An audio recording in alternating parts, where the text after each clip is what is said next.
I never intended to be the one footing the bill for our family's annual summer getaway. But when Dad looked at me over his reading glasses and muttered, "Just don't embarrass us," I knew nobody else would understand the stakes. As the eldest child and at 25 years old, I just landed a promotion that padded my savings account enough to consider an extravagant trip. My parents had always insisted on keeping things modest, no lavish hotels or gourmet dinners, so Dad's warning felt like a challenge. If I wanted to surprise them, I had to do it quietly. Behind the curtain of polite respectability they expected from me. I spent a late spring evening at the kitchen table, spreadsheets open on my laptop, and receipts scattered around me. The glow of the screen illuminated my determination as I mapped out every detail: airfare, rental car, cozy seaside cottage, even extra spending money for unexpected delights. My younger brother, Josh, thought I was helping him find budget options. But really I was curating an experience I couldn't wait to share. When Mom peeked in, I waved her off with a tired smile, promising to manage her usual chores before I left town, so she wouldn't worry about a thing. 2 weeks before departure, I let Dad overhear a conversation with the rental agency. I feigned concern over a too steep deposit, haggled politely, and hung up with a sigh. "That'll have to do," I told myself, hiding the confirmation email in my inbox. I imagined Dad's eyebrows lifting when he saw the cottage's high-end photos, a wraparound porch, ocean views, and a hammock strung between two palms. He'd expect a plain motel room, not a sunbathed hideaway where we could watch pelicans dive and the tide slip in at twilight. On Friday morning, I packed my small SUV under cover of darkness, loading duffels and a cooler stocked with homemade sandwiches and iced tea. I hummed to the radio as I organized snacks and magazines for the drive, anticipating the moment I would unveil our route. Dad always resisted spontaneity, preferring to follow strict schedules printed on glossy brochures. I, on the other hand, believed in detours, hidden beaches, roadside diners, a quirky ice cream stand that boasted 24 flavors. My silent sponsorship of this adventure felt like finally claiming control of my own story. When Dad opened the garage door at 6 sharp, he peered into the packed car with suspicion. "What on earth are all these bags?" he asked, rubbing his temples. I kept my expression neutral and said, "Just everything we'll need." Mom emerged with her travel mug and peered at me expectantly. "Packed early?" she asked. "Always." The optimist, I nodded, striding past them as if I'd driven cross-country a dozen times. In truth, my heart thumped so loudly I thought they'd hear it. I slid behind the wheel and waved them in. My palms clammy on the steering column, we pulled out of the driveway in silence, save for the soft whir of tires on asphalt. Dad typed directions into his phone, and I let him think he was in charge. Secretly, I had downloaded a scenic route that hugged the coastline, promising photo op stops at hidden coves. Mom chattered about packing sunscreen and weather. She'd brought her good sandals. Josh dozed in the back seat, earbuds in, oblivious to the grand design unfolding around him. The morning light crept across the windshield, highlighting tiny flecks of dust on the dashboard and the crease of anticipation I refused to hide. At our first rest stop, an unassuming turnout, with a faded sign reading Shoreline Overlook, I gently steered us toward an unpaved path. Dad balked when he saw the dirt trail. "I thought we were taking Highway 12, he protested. I bit back a grin and said, "Trust me, it's worth it." We rounded a bend and gasped at the panorama, an overlooked cove with tide pools glinting like scattered jewels. Mom's eyes misted when she spotted a family of seals lounging on a rocky ledge. Dad snapped photos with his phone, clearly enchanted. The corners of his mouth lifted in the first real smile I'd seen all trip. By lunchtime, we sat on driftwood logs above a turquoise inlet, unpacking my surprise picnic: fresh fruit, herb chicken wraps, and iced lemonade. Dad raised an impressed eyebrow as he bit into a sandwich. "Where did you find this?" he asked, crumbs at his chin. I shrugged, feigning modesty. "Just thought we deserved something better than gas station hot dogs." Mom laughed, her shoulders relaxing for the first time since morning. Josh looked up from his phone, pale slices of melon in his hands, and said, "Okay, I'm impressed." In that moment, my quiet sponsorship felt more like a gift than an expense. I realized I wouldn't have to embarrass us at all. Instead, I would lift us all to a new kind of family pride. The morning air felt crisp as sunlight filtered through the cottage's gauzy curtains, painting the walls in honeyed stripes. I slipped out of bed quietly, careful not to wake my family, and made my way to the wraparound porch. Below, the tide pools still shimmered and gulls drifted overhead on silent wings. My heart swelled at the sight, but an undercurrent of unease tugged at me. Dad had been uncharacteristically quiet since our picnic, and I worried he might discover the true cost of this trip. I sipped my coffee slowly, watching a crab scuttle across the rocks. and reminded myself that if I'd done the right thing, they would see it soon enough. Inside, the kitchen was already alive with the aroma of sizzling bacon and brewing coffee. Mom hummed softly as she arranged plates, her dark hair pulled into a messy bun. Josh stumbled in, rubbing sleep from his eyes and glancing around for his headphones. Dad hovered by the window, hands in his pockets, gaze distant, when I entered. He offered a curt nod. "Morning," he said, voice low. I forced a cheerful smile. "Good morning. Thought I'd treat us to breakfast before we explore the town." I gestured toward the small heap of pancakes and fruit on the counter. Mom's smile was genuine. Dad's lips twitched, but he said nothing. We sat around the narrow breakfast table, forks clinking and mugs clattering against saucers. Josh babbled about a dream involving flying sharks and pineapple pizza, and Mom laughed so hard I thought she might snort. Dad's eyes softened at her amusement, and I felt a pang of relief. Yet when he glanced at my hotel key lying beside my plate, his brow furrowed. "Your name's on this reservation," he remarked casually. I felt my throat tighten. "Yeah," I replied, hoping my tone sounded offhand.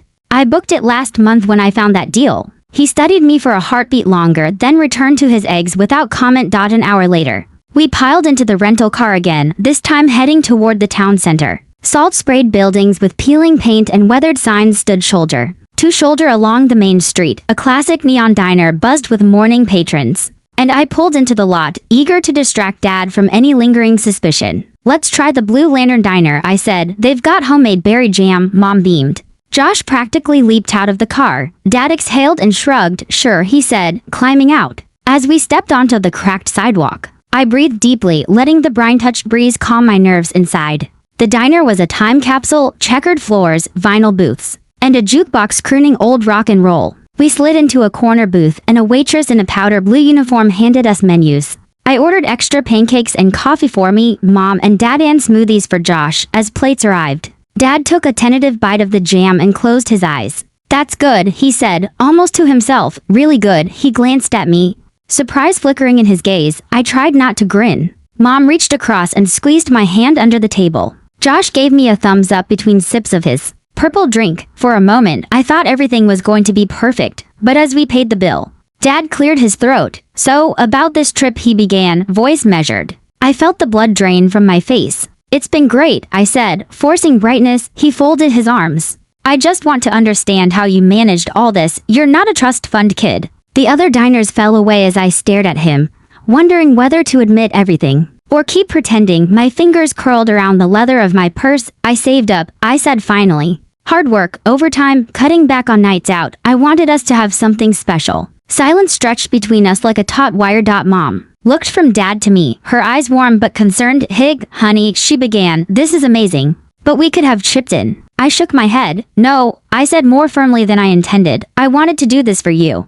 For all of us. You deserve it." Dad's stern expression softened into something like pride. He reached across the table and ruffled my hair. "All right, kid," he said, "I guess you've earned it." Relief flooded me, and I let my shoulders relax for the first time in hours. Josh whooped and knocked over his straw. The waitress shot us a curious look as we laughed together, a family moment crystallizing under neon lights. The afternoon unfolded in a haze of discovery. We wandered through artisan shops where sea glass jewelry sparkled in display cases, and I bought Mom a silver necklace etched with a wave. Josh convinced me to join him in a video game arcade, and I showed him a few dance moves on the stand-up game, laughing until my sides ached. Dad snapped photographs of local murals depicting sailors and mermaids, offering to send me digital copies later. Everywhere we went, I caught glimpses of his approval, an amused tilt of his head, a concealed smile. It was as if the trip had lifted a weight from his shoulders, and I drank in every reassuring cue. By early evening, we found ourselves back at the cottage, standing on the porch as the sun dipped toward the horizon. The sky was aflame with pink and orange streaks, and the air pulsed with the sound of distant waves. I pointed out the horizon to Mom and Dad, who stood close together, shoulders touching. Josh danced in the sand below, kicking up grains that glittered in the dying light. I felt a swell of love so fierce it threatened to overwhelm me. This was what I'd hoped for, a family bound not by obligation but by shared wonder and joy. As we prepared for dinner, I glanced at my phone one last time to check the weather. A forecast for rain moved in overnight, threatening our plan to visit the lighthouse at dawn. I tucked the phone into my pocket and gathered my courage. Tomorrow held fresh adventures and perhaps new challenges, but for now, I let the gentle lull of the ocean and my family's contented chatter fill me with peace. I had quietly sponsored this journey, But it had given me something far greater in return, a deeper connection with the people I loved most.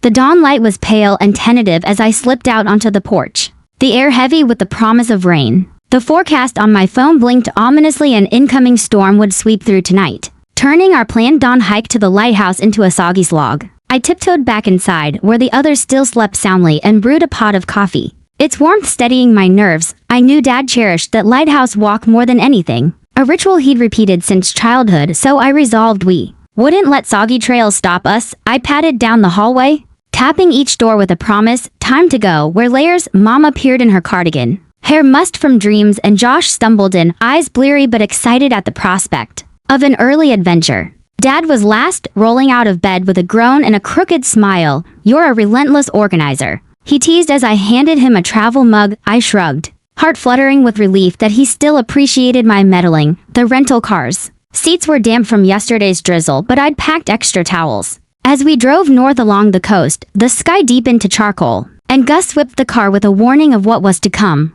I kept the windows cracked so we could taste the salt and urgency of the sea. At the trailhead, a battered sign pointed up a steep path flanked by scrubby pines. Raindrops began to splatter the windshield just as we stepped onto the trail. Dad hesitated, scanning the darkening horizon. I gave him a firm nod. We'll go slow, I said, looping an arm through his. We're in this together. Mom squeezed my shoulder, and Josh hooted as the first fat droplets pattered on his cap. We ascended in single file, roots slick under our boots and wind tugging at our jackets. The air pulsed with electricity, each pulse a reminder of our shared vulnerability and stubborn determination. Halfway up, the heavens opened, rain came in sheets, and Dad's usual stoicism cracked. He paused, wind-blown hair plastered across his forehead, and laughed a surprised, exuberant laugh that echoed through the trees. You talked me into this, he shouted above the roar, water dripping from his chin. I laughed too, my cheeks stinging with cold and adrenaline. You'd have regretted staying behind, I yelled back, feeling more alive than I had in years.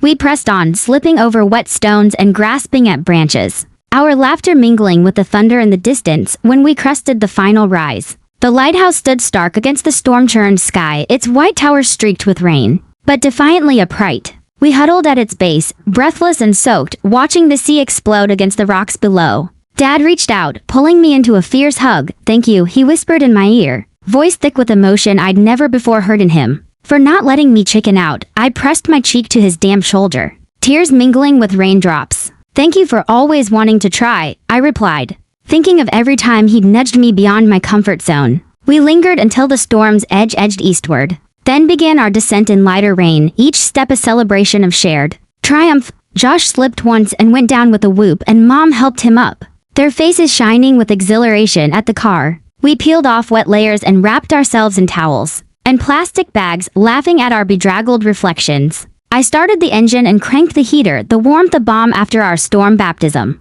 Dad fiddled with his phone, sending photos of the lighthouse's beacon cutting through the gloom. He looked at me and nodded as if to say, you did this. Back at the cottage, we shed our sodden clothes in favor of pajamas and stayed curled up on the couch under blankets, drinking hot cocoa and listening to the rain's patter on the roof. I watched my family's contented faces, the way Mom's eyelids drooped in comfort, how Josh's head lolled back against the cushion, and the gentle relaxation in Dad's stance. Hand felt a gratitude deeper than any paid excursion could buy. The storm outside lulled us into a shared cocoon, and I realized this trip had never been about sightseeing or lavish spending. It was about resilience, discovery, and the quiet power of choosing each other. That evening, over grilled cheese sandwiches and tomato soup, I finally confessed the truth. I'd covered every expense. I saw Dad's eyes widen, then soften. Mom reached across the table, taking my hand, and Josh gave me one of his wide-eyed grins. Dad cleared his throat. You went through all that trouble for us, he asked gently. I nodded, looking down at the ripples in my water glass, because I wanted to give you memories, not numbers. He exhaled slowly, a mix of pride and humility flooding his features. Well, he said, voice catching, consider us infinitely grateful. Late that night, I lingered on the porch. The storm finally spent, the sea calm and silver under a sliver of moon. I held a mug of tea and felt the weight of what I'd done, sponsored not just a vacation, but a renewed bond with my family. In the hush, I heard the soft hum of contentment behind me as Dad settled in for the night. I knew tomorrow we would pack up and return to our routine schedules, bills, and the small anxieties of daily life, but something fundamental had shifted. We had weathered storms, literal and figurative, and come through stronger together. And in that quiet victory, I found a pride that no admonition to not embarrass us could ever tarnish.